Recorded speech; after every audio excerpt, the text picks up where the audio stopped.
everyone. Today I'm with someone from Scrum.org who is going to share a couple of interesting with you. So, welcome Sabrina. I will let you first of all to introduce yourself. Thank you, Sullivan. Hi, my name is Sabrina. I'm the product owner of courseware at Scrum.org.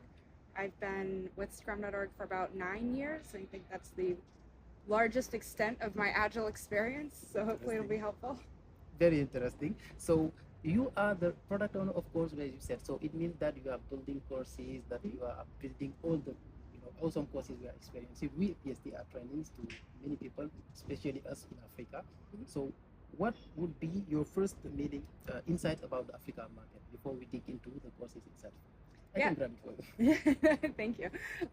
Yeah, it's interesting that so we serve a global community. I think our largest markets are in Europe and North America. So I'm particularly interested in how those different markets use or value Agile training, and especially Africa being a relatively new market for us. How useful or to what degree our courseware will be useful and relevant. Our goal is that our training is useful and relevant for as much of the world as possible. So it's a tough goal, but it's one that we keep in mind all the time. So. Exactly. And Africa market actually is not something that is uniform, meaning we do have some regions in Africa that are well covered, we can say, but others that are not.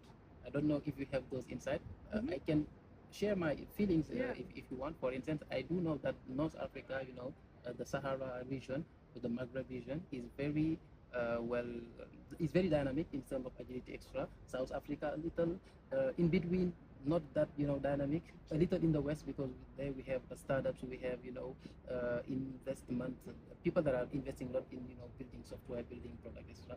Probably those people are mostly using it.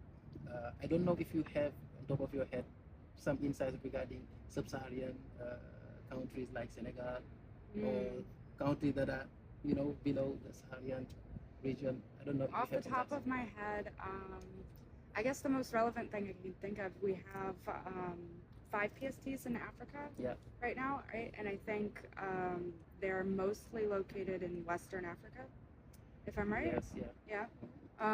And you're located in Western Africa. Western Africa. I was gonna get that one right. Yeah. So yeah, I mean, my past experience is mostly related to we have a few friends of Scrum.org who are not PSTs but have been friends with a couple of the leaders at Scrum.org for a very long time, and they help run conferences, and that's been going on for a very long time, beyond my time here.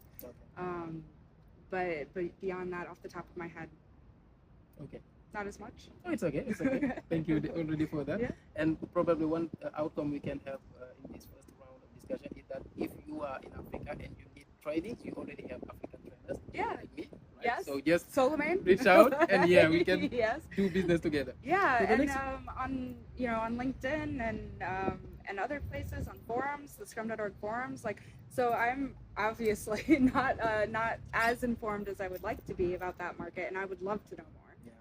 I would love to know how we can better serve that market. So I'm also hoping to learn, and maybe this isn't about sharing my information, but maybe a call for help me learn. Exactly. And by the way, I forgot that there is another PhD from Cameroon, Romuald, who did a kind of survey for African people. So if you are interested in that, go to the Scrum.org website and you can fill up this survey. Perfect. So the other question is about the trainings itself. You are building awesome trainings.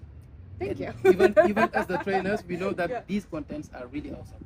So what advice do you have for agile people or people that are learning Scrum, that are learning agility, or that want to impact how their organization are creating value? What advice do we have to them regarding these contents? Yeah, so our focus, or my focus, I guess, is on maintaining, evolving, and innovating on courseware. And like I said earlier, we serve a global market. And we're trying to make courseware appropriate for a global audience. And how we do that the most effectively, I think, is through PSTs. So each PST, like Solomon, will bring their personal experiences into the classroom and use common learning objectives and learning outcomes to center their stories and experiences around, but making it relevant for your markets. So I guess the best advice that I would have is to reach out to a local PST who's familiar or has experience with something that you're working on. That's my best advice. I mean, obviously you can reach out to PSTs who aren't working on exactly the same thing that you're working on. Like, different perspectives are always great. It does help maybe to have some similar experiences. It could be. I don't think it's required. Otherwise, I think, I mean, I'm a strong believer in human-to-human interaction. I know some people do learn best by reading and consuming, and I'm also one of those people, but how I translate that learning the best is learning individually and then speaking. So I personally, I really need to speak out loud to somebody and validate for myself, you know, did I learn that right? Does somebody else have a different perspective? So I really value the human-to-human interactions. So I guess my best advice is to reach out to a local PST. That's awesome. And I want to build on top of that, because, you know, in every market, I think you see other people that are trainers, regular trainers. I don't want to put ourselves, you know, above other people, but they are regular trainers, and probably they don't know what is the outcomes behind the Scrum.org material. And they train people and let them go, let them, you know, do the assessment directly on the website. What do you think of that, and a bit compared to a training they will, the benefit they would have from a training from a PST? Any thoughts regarding that? Yeah, so my experience with non-Scrum.org trainings are based on my own experience. There's a lot of lectures and slide presentations, and it's a very one-directional kind of experience. Maybe some people do learn that way. I find that the majority of people learn best by speaking and doing and interacting with each other. I'm one of those people at some point. So our classes are really built on the interaction. There's a little bit of some learning theory that I would need to find the source for, I think, right? But there's there's learn the rules of the game, give an example, and then let somebody practice in a safe context, and then, you know, kind of push them to apply in the real world. And that's really something that we focus on in Scrum.org learning. So kind of full circle learning experience, and maybe not jumping directly to just, you know, here's a bunch of information, I trust you to figure it out. And I think a lot of our students are in complex environments, which takes a little bit of thinking, a little bit of extra thinking about, you know, how does this translate to my context, which again is about the human-to-human interaction and being able to talk about it. So did I answer your question? Yeah, absolutely. Okay. Thank you for that.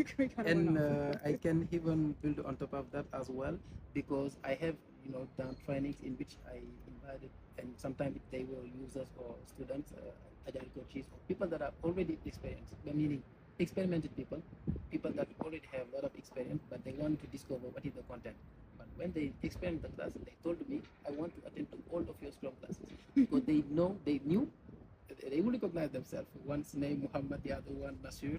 So they understood that the content and how it's built is really powerful, and they need probably to learn from that to probably customize how they are delivering their content as well. So thank you for that. It's really helpful. One last question. It would be about general advice for every agile community, especially agile in Africa. Why in Africa? Because it's young. I would say we have a very young community over there. They are interested, they are learning. We have Scrum, we have a lot of things around. Any advice you would have to those people?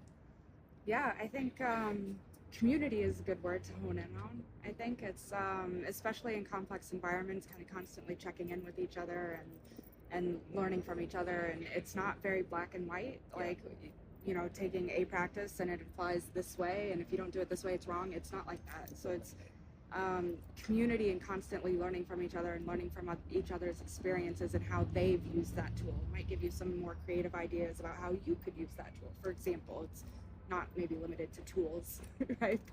But some practices and techniques and things. So yeah, even if the community is within your own workplace, maybe you go to a meetup and meet some people from other workplaces. I know a lot of PSTs do run meetups, so there's that might be a resource. Sure, what else? It's already enough. Yeah. Okay. I mean, there's always a classroom already, experience, right? And you can kind of build some community around that. Yeah. I mean, if there's one theme I think I can think of our chat today, it's like human-to-human interaction. Yes. Yeah. find somebody to connect with and Yeah. who you can ask questions to and get creative with. Human-to-human interaction, like the first value of the Agile Manifesto, and by interaction, Yeah. human interacting, innovative solutions and ideas can come up. Thank you a Definitely. lot for the discussion. Yeah, It thank was you. short, but we figured it out after a long day, so thank you for that. Yeah, short but And sweet. Right? Yeah, and I will be very happy to share this to my community, and I wish you a very nice flight back to Boston. Boston. Yes. Thank you, Sabrina. Thank you so much. Bye.